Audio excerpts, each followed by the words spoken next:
Você provavelmente não consegue ligar nenhum de seus dispositivos sem ver o que está acontecendo em Israel agora. O conflito, a guerra, e as pessoas se perguntam: o que há de tão importante neste pequeno pedaço de terra no Oriente Médio? E será que isso tem a ver com a profecia bíblica e a batalha do Armagedon? Bem, vamos dar uma olhada nisso hoje e pode haver algo que você não esperava.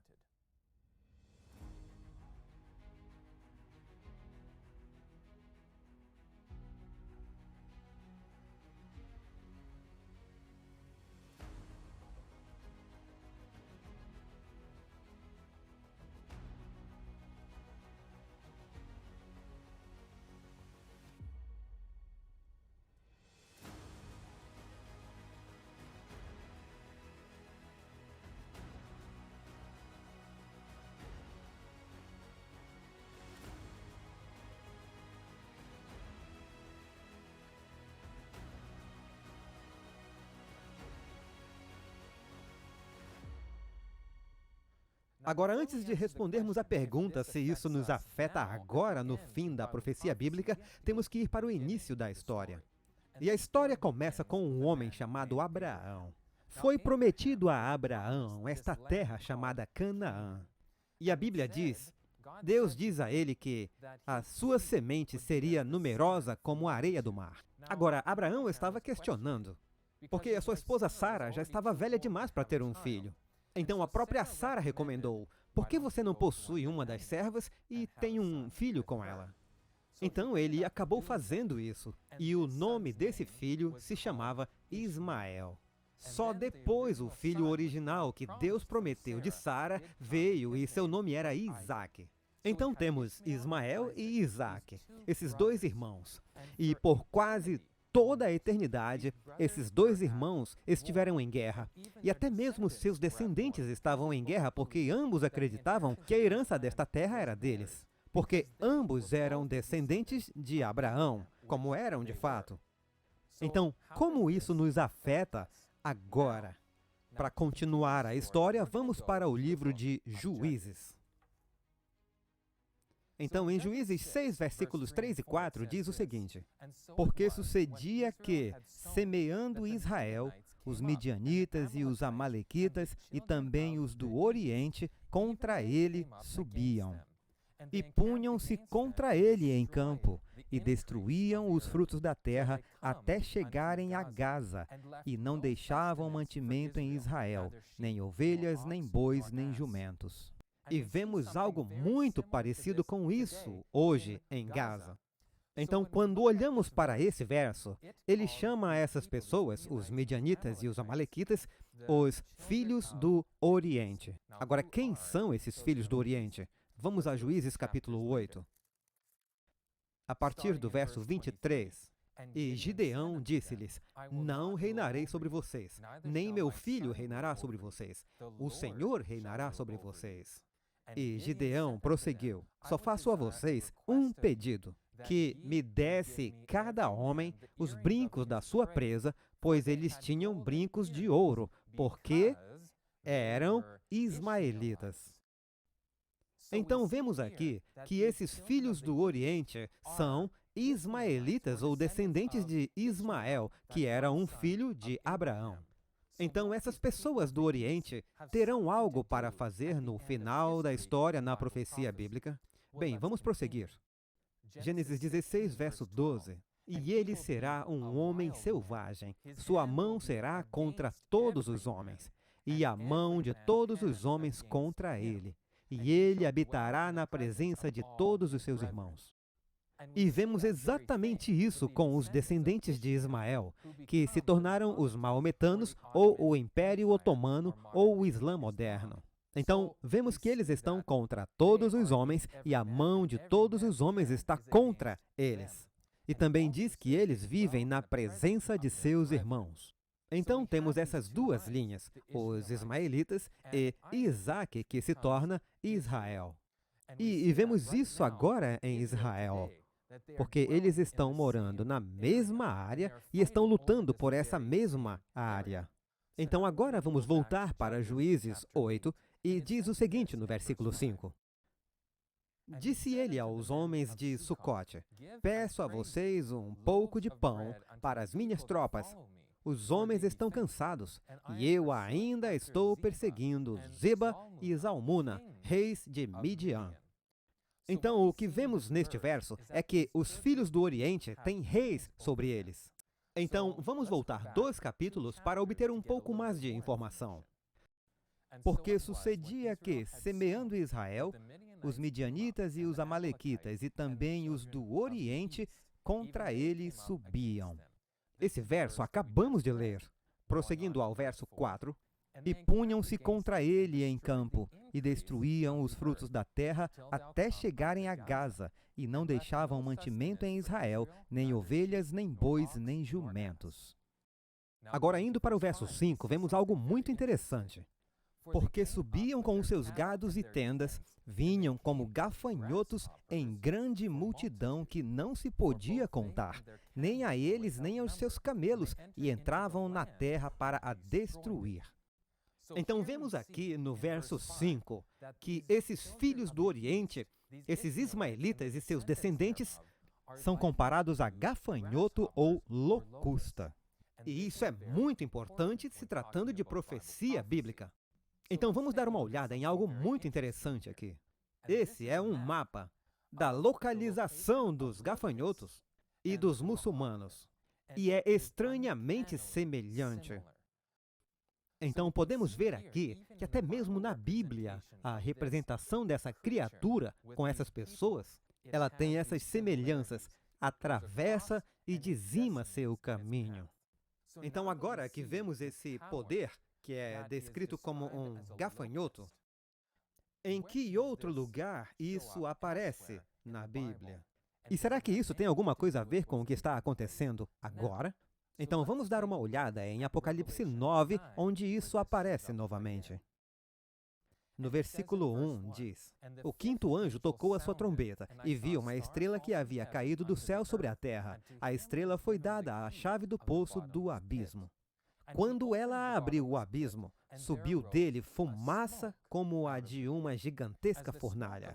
O sol e o céu escureceram com a fumaça que saía do abismo. Da fumaça saíram gafanhotos, que vieram sobre a terra, e lhes foi dado poder, como os escorpiões da terra têm poder. Então vemos em Apocalipse capítulo 9, esses gafanhotos aparecendo novamente, representados pelos maometanos ou descendentes de Ismael. Agora, no verso 4, diz: eles receberam ordens para não causar dano nem à relva da terra, nem a qualquer planta ou árvore, mas apenas aqueles que não tinham o selo de Deus na testa. Então, essas pessoas foram ordenadas a não machucar aquelas pessoas que têm o selo de Deus. Então, no final da história desse mundo, deveríamos temer esse grupo de pessoas? Não, porque Deus ordenou que Ele nos protegeria deles. Mas, esses gafanhotos aqui em Apocalipse 9, vamos dar uma olhada em alguns dos que criam e que pregavam a segunda vinda de Cristo. O que eles diziam nos anos 1800 e 1900, 200 anos atrás. Podemos ver aqui, nesses gráficos, que eles usaram, eles representaram esses gafanhotos e o que foi escrito em Apocalipse 9 como os maometanos e os otomanos. E sabemos, pelo que acabamos de ler no Antigo Testamento, que essa é a verdade e esse é o caso. Então vimos que essas pessoas já entendiam assim 200 anos atrás. Agora, onde essas pessoas aparecem novamente? Vamos para Apocalipse 16. A partir do verso 12, diz o seguinte: e o sexto anjo derramou a sua taça sobre o grande rio Eufrates, e a sua água secou-se, para que se preparasse o caminho dos reis do Oriente. Você lembra que acabamos de ler lá em Juízes?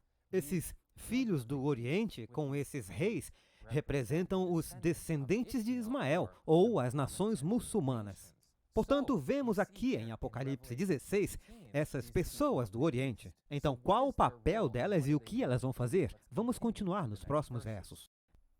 Então vi 3 espíritos imundos que pareciam rãs, que saíam da boca do dragão, da boca da besta e da boca do falso profeta. Porque são espíritos de demônios que fazem prodígios. Esses 3 espíritos vão aos reis do mundo inteiro, a fim de os ajuntar para a batalha do grande dia de Deus o Todo-Poderoso. Eis que venho como ladrão. Bem-aventurado aquele que vigia e guarda as suas roupas para que não ande nu e não se vejam as suas vergonhas. E os congregaram no lugar que em hebraico se chama Armagedon. Agora, essas mesmas pessoas que acreditavam nos gafanhotos de Apocalipse 9, acreditavam que essa batalha do Armagedon era uma batalha literal que aconteceria. Então vamos dar uma olhada em algumas das referências que falam sobre isso. Manuscript Releases, volume 1, página 145, diz o seguinte: 4 poderosos anjos retêm os poderes desta terra até que os servos de Deus sejam selados em suas testas. Então, quando olhamos para esses 4 ventos que são retidos por esses 4 anjos, é uma referência a quê? Bem, isso está se referindo a Apocalipse capítulo 7, falando sobre os servos de Deus e os 144 mil, e que esses ventos seriam retidos até depois do selamento dos 144 mil. Então sabemos que isso é algo que acontecerá perto do fim da história deste mundo. Mas vamos em frente. As nações do mundo estão ansiosas por conflitos, mas são mantidas sob controle pelos anjos. Quando este poder restritivo for removido, chegará um tempo de dificuldade e angústia.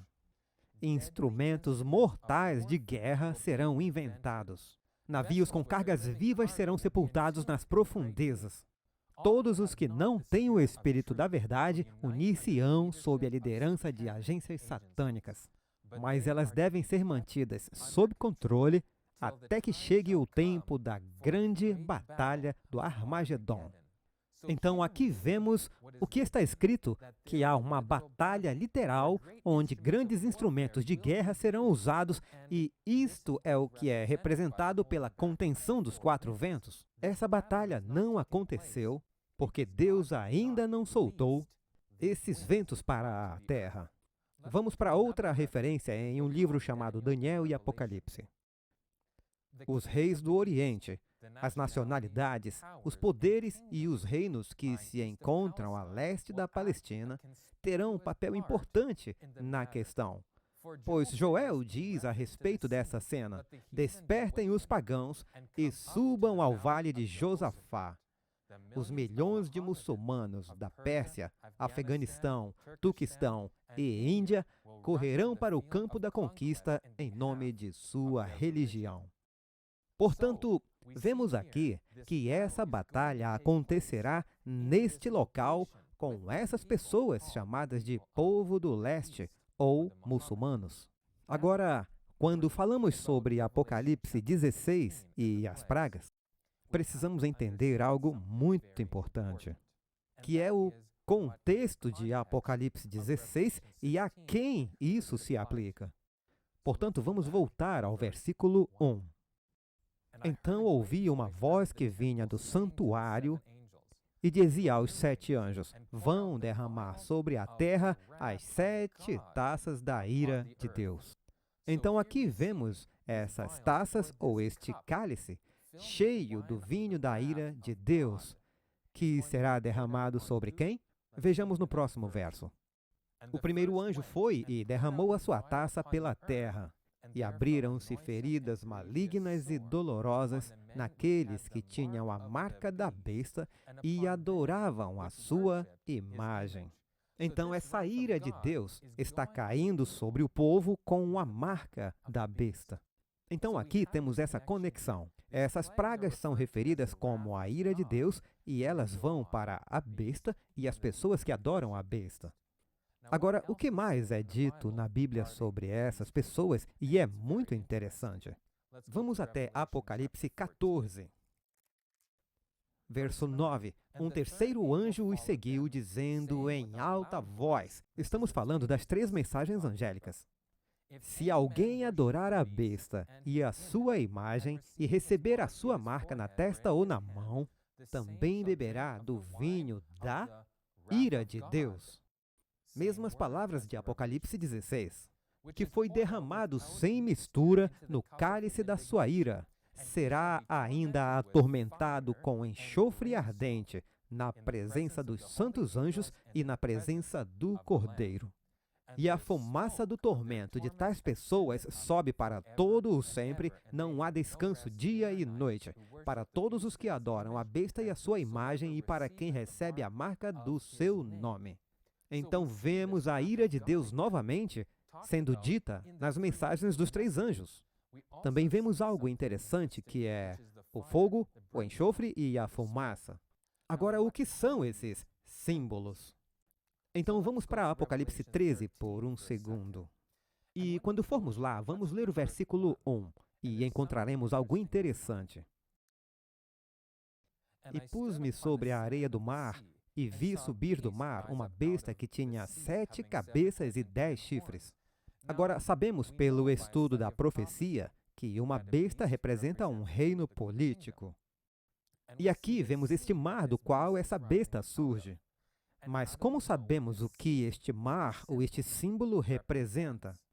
Bem, vamos para Apocalipse 17, versículo 15. Apocalipse 17, versículo 15 diz: Então o anjo me disse, as águas que você viu, onde está sentada a prostituta, são povos, multidões, nações e línguas. Então aqui vemos que as águas ou o mar são representadas pelas multidões de pessoas, nações e línguas. Estes são princípios hermenêuticos bíblicos muito sólidos. E precisamos ser consistentes. Então agora vamos voltar a Apocalipse capítulo 14. Então no capítulo 14, o que é esse fogo, enxofre e fumaça? Encontramos nossa resposta alguns capítulos antes, no capítulo 9, novamente. Então, lendo no verso 17, na minha visão vi os cavalos e seus cavaleiros.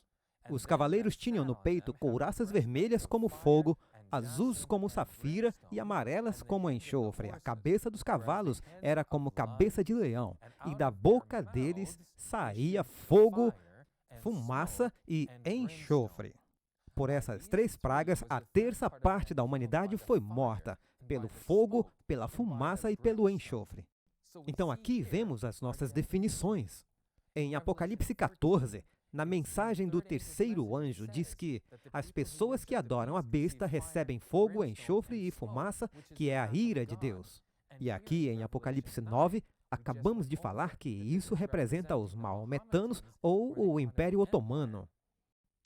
E que essa fumaça, fogo e enxofre é o que eles trazem sobre essas pessoas. Agora vamos prosseguir para o verso 20.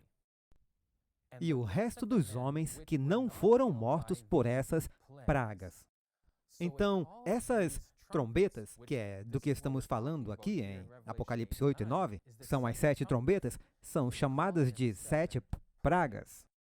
Agora vamos para Apocalipse 15, versículo 1. E vi outro grande e admirável sinal no céu. 7 anjos que tinham as 7 últimas pragas, porque nelas é consumada a ira de Deus. Então, vemos as 7 primeiras pragas, que era algo histórico. E agora, vemos as 7 últimas pragas. Então, essas pragas são emitidas através deste grupo de pessoas que eram descendentes de Ismael, especificamente no capítulo 9. E vemos a mesma coisa acontecendo nas 7 últimas pragas. Essas pessoas do Oriente. Vamos voltar a Apocalipse 16 para ver o que realmente está dizendo. E o 6º anjo derramou sua taça sobre o grande rio Eufrates, e suas águas secaram para que o caminho dos reis do Oriente pudesse ser preparado. Então, esse caminho dos reis está preparado. E o que eles estão preparados para fazer e para onde eles vão? Vamos ver nos próximos versículos. E eu vi 3 espíritos imundos semelhantes a rãs, saindo da boca do dragão, e da boca da besta, e da boca do falso profeta. Verso 14, porque eles são espíritos de demônios operando milagres que vão até os reis da terra e de todo o mundo para reuni-los para a batalha daquele grande dia do Deus Todo-Poderoso. Agora vamos ao verso 16. E ele os reuniu em um lugar chamado, na língua hebraica, Armagedon. Então, esse grupo maometano de pessoas, esse povo islâmico, está indo para se reunir nessa batalha do Armagedon. Essa é a última batalha que acontece na Terra, na história. Agora, eu vou fazer uma pergunta muito interessante, que é a seguinte: qual foi a primeira batalha na história? Bem, se alguém apenas procurar no Google e olhar na Bíblia, verá que a primeira batalha foi em 1479 a.C., chamada de a Batalha de Megido. Agora, isso é muito interessante. Vamos para Isaías 46 para termos uma melhor compreensão. Vamos ler o versículo 10. Diz o seguinte: desde o início faço conhecido o fim, desde os tempos remotos o que ainda virá. Digo, meu propósito permanecerá em pé e farei tudo o que me agrada. Então, Isaías está nos dizendo que Deus nos mostra o fim desde o início. A última batalha pela primeira batalha. Então, a primeira batalha é chamada de a Batalha de Megido. E o que é essa batalha em Apocalipse capítulo 16? Diz que é a Batalha do Armagedon. O que, na verdade, significa que essa batalha, e a palavra Armagedon, o Vale do Megido, então essa é a Batalha do Vale do Megido, acontecendo novamente. Então a primeira batalha foi a Batalha do Megido, e a última batalha também será a Batalha de Megido. E isso está acontecendo em Israel, literalmente no Vale de Megido, com o povo do Oriente. Então a pergunta é: isso que estamos vendo agora em Israel é a batalha final do Armagedon? Bem, há mais algumas coisas na história que deveriam acontecer no Apocalipse, antes que essa batalha chegue ao seu cumprimento total, das quais nós não falaremos nesse vídeo, mas estaremos falando sobre isso em breve nos próximos vídeos. Então não perca, porque precisamos ver a que está levando essa batalha e precisamos entender completamente o que está acontecendo nessa batalha e quem será afetado com isso. E se já vemos os rumores desta batalha acontecendo, então sabemos que estamos extremamente próximos das cenas finais da história desta Terra.